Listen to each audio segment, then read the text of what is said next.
Well, this is my sewing room.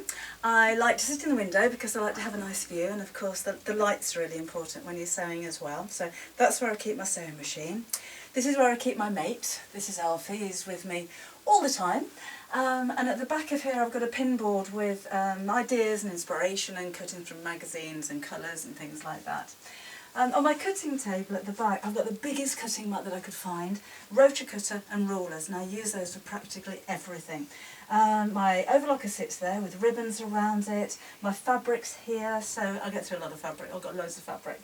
I've got a little bowl with lots of things like my micro stitch and button covers and my clever mini irons over here as well, because if I've got just a small project that I want to press the seams open, I don't want to put the big iron on just for that.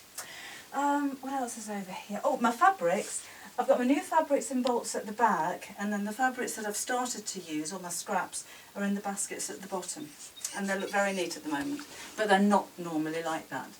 Over this side, now I've got a toolbox, and this comes with me if I'm going to go to classes, or if I'm teaching, or when I'm going to work, and I keep things like my spare scissors in there.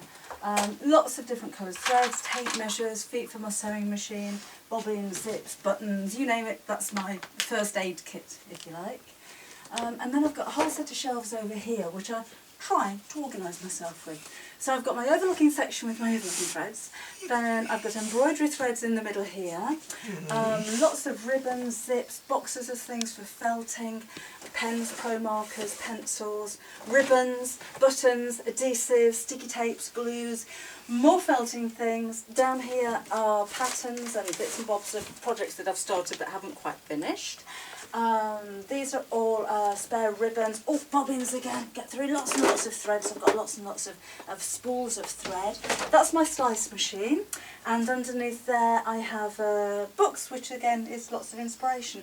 And of course things to carry my machine in when I am going to work or to other places. So that's my sewing room. Why don't you send us some pictures, or even better a video of your sewing room, to sew.co.uk.